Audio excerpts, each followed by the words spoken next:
Hello, everybody. Today we are talking about the French Revolution in history, and we're going to focus mainly on the French Revolution instead of the American Revolution mostly because we're doing world history this year. And next year, when we talk about American history, we'll focus more on the American Revolution. But the French Revolution happened after the American Revolution. So the American Revolution happened first, and it did influence the French Revolution somewhat. So they are related in some ways. So we are leading up to 1789, which is, of course, when the French Revolution begins. So let's kind of set the tone for what France looked like before this time. You had monarchs, and if you remember what a monarch is, it is essentially a kingdom, right? So you have kings, queens, and it's royalty. So France was controlled by a monarchy. They had absolute rule, meaning they had total control over France, and people, the citizens, they didn't have many rights themselves. And of course, they wanted more freedom, they wanted more rights, as we often see in history. On the right here is a picture of Marie Antoinette, and she was the Queen of France. And we'll talk a little bit more about her in the next slides. As you can see, she's dressed up very fancily. She's got beautiful clothing, which costed a fortune, and no expense was spared. They kind of used up however much money they wanted, and they weren't very in touch with what the people of France were going through. There was a big divide, and the monarchy was not very forthcoming with helping them or even aware of what life was really like for the average person. So the people were kind of split up into groups called estates, and I think this is going to look familiar to you guys. There were three main estates. Um, this sort of looks to me like the hierarchies that we've looked at in so many of the past civilizations and countries that we've studied so far in history. Remember, um, our first estate, there's people who worked for the Roman Catholic Church, so they were in very high esteem. Second estate, so that's in the middle. These were rich nobles, and then the third estate were people who didn't have all that money. They were city workers, doctors, lawyers, merchants. And, nowadays we think of doctors and lawyers as making a lot of money. But back then, they paid a lot of taxes, so they didn't have much money to keep themselves. And these were the people that really wanted things to change, right? They wanted this revolution to happen because the monarchs and the nobles and they were the ones with all of the money. And King Louis XVI, and there's a picture of him right there, he wanted money from the second and third estates, so the nobles and the workers, to pay off debts from wars, including the debts that happened because of the American Revolution. So this led to a lot of the taxes that these people were paying. And the third estate decided that the king had way too much power and that they needed a little bit of power, right? Because they had very little. So they started a national assembly.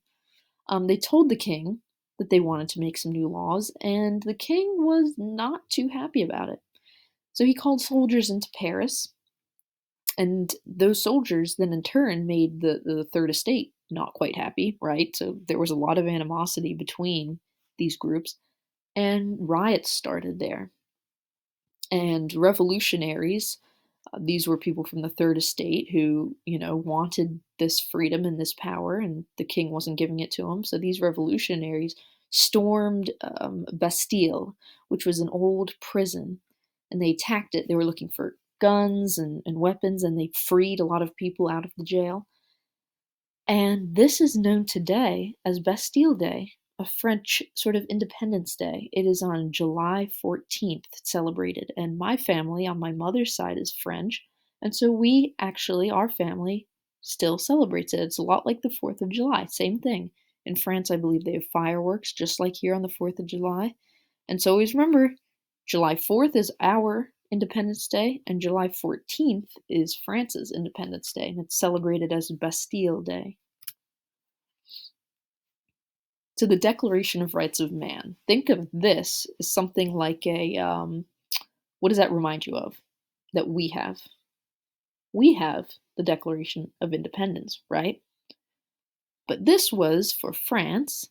It wrote to ensure equal rights and freedom and fairness for people dependent, like irrelevant to their wealth status. And as a result of this, King Louis lost a lot of his power, which made the revolutionaries very happy. And King Louis tried to escape from France, but he was captured and imprisoned. And just so you know, King Louis, the one that we're talking about here, was married to Queen Marie Antoinette. They were married, they were a couple. And you hear, I think, more about Marie Antoinette nowadays, but the two of them kind of go hand in hand, literally and figuratively. So I hope I'm saying this right. Jacobin, I think that's how you'd pronounce that. I speak just a little bit of French. So he became the ruler of the French Republic. Um, and he was very militant in his belief that the French Republic should, prosper. And as a result, he wanted to kill everybody that was against the French Revolution. So he was very, very strong, strong ruler of the French Republic. And as a result, King Louis and Marie Antoinette, and many, many, many more, they were executed. Have you heard of the guillotine?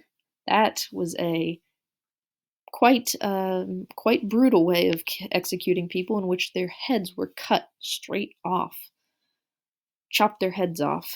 That's what the guillotine was, and that is what happened to King Louis and Marie Antoinette. Let me close that right there. So,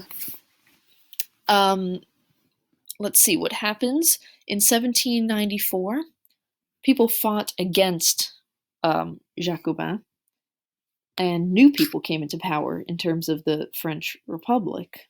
And so a new constitution was written, but still, the fighting didn't stop. There was still much war and fighting going on. There was not peace yet. And this is when we get into Napoleon Bonaparte. Have you heard of him before? He's he has a lasting reputation. You may hear people talk about a Napoleon complex, which is used to refer to people who are short, because he was said to have been short, although I think it turns out that he wasn't actually that much shorter than the average man back in those days, but he had a reputation as being short but feisty. So, in 1799, he became the ruler of France, and thus ending the French Revolution. And he forced all the leaders of the French Republic at that time to leave the government. He kind of overhauled things. Um, he built new roads, buildings, schools, new laws. And he's interesting because some of the things he did were quite good. Religious freedom, for one thing, equality amongst the people, and a new system of laws. This was the Napoleon Code. And these things are great things, right? I mean, who doesn't want equal rights and religious freedom and new roads and whatnot and new schools? But at the same time, he was another leader that had complete power. When you think about it, I say we, they had just gone from having the monarchy, which had total control, to now a dictator who had full control. And so there wasn't freedom of speech. I mean, people were equal, but they weren't necessarily free. They censored things so that newspapers couldn't print what they wanted to. They had to only say things that essentially that he approved of.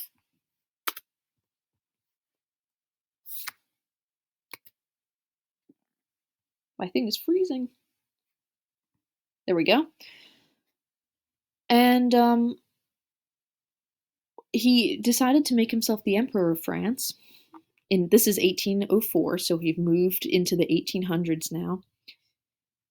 And he wanted to gain control of as much of Europe as possible. So he led the armies of France into all these other countries, trying to war against them and gain control. And by 1810, so think about it, that is not that much later, after he made himself the emperor, he controlled most of Europe. And if we look at this map here, you can see it's color coded. Look at the key up at the top. So French satellites, that means that basically France controlled these countries. I think they were still technically independent nations, but much of their governing was under the control of France. So that's what you would call a satellite state. So French satellites were Spain. You can look over all of the light green, and then there's France in the dark green. French allies were purple, so there's the Austrian Empire, Prussia, Kingdom of Norway and Denmark there. And then you have the French enemies in orange. Which one looks the biggest? Well, naturally, it is the biggest country in Europe, Russia. And so what did Napoleon want? He wanted Russia, of course. Why wouldn't he? Russia was huge. Russia was the largest country in Europe. And so he decided he was going to take himself and 400,000 soldiers into Russia and try to gain control. So he burned things down. He burned down farms. Moscow, which was a city, that's the city in Russia, the capital, I believe.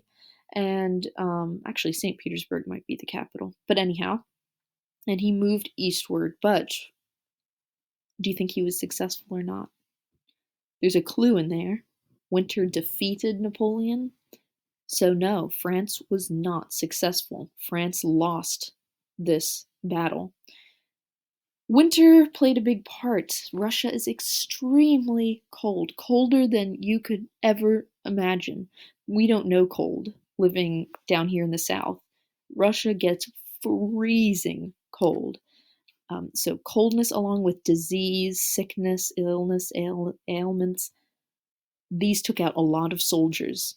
And just poor planning all around ultimately resulted in Napoleon losing. And there's another picture. It's kind of blurry, but you can see Horth and the soldiers in the freezing cold snow of Russia. And you know what, finally, after all this, a lot of these places, a lot of these European countries were like, okay, we have had enough of this little man trying to gain control of us. And so Great Britain, Russia, and Austria, they all joined together as allies, meaning that they were a team, essentially. And they were against Napoleon. They wanted to get him out of there. So they exiled him. That means they sent him off. They kind of dethroned him and sent him away into hiding in Elba. Elba is an Italian island. And he stayed there for a bit. But Napoleon actually managed to escape from Elba. And he came back to France and managed to be emperor for just a very short time. They called it the 100 days that he regained control of France, for just 100 days. But he was defeated again in the Battle of Waterloo, and he was sent off to another island called St. Helena, and there he became a prisoner of those allied countries. He was exiled again. And finally, he died in 1821. They believe he died of, I think, stomach cancer, form of cancer. And thus, all of this terror that France has experienced started coming to an end. And that is the end. I've got no more slides for you. But that sums up the French Revolution. Obviously, you can see France went through big upheavals, much change, and a lot of different rulers, a lot of bloodshed. Finally, though, they managed to settle into peace, and they are independent, most importantly. They did achieve independence from the royal family, the monarchs, just like America did. So that's going to sum it up for today, and I will talk to you again next week in our next exploration of world history. All right, bye, guys.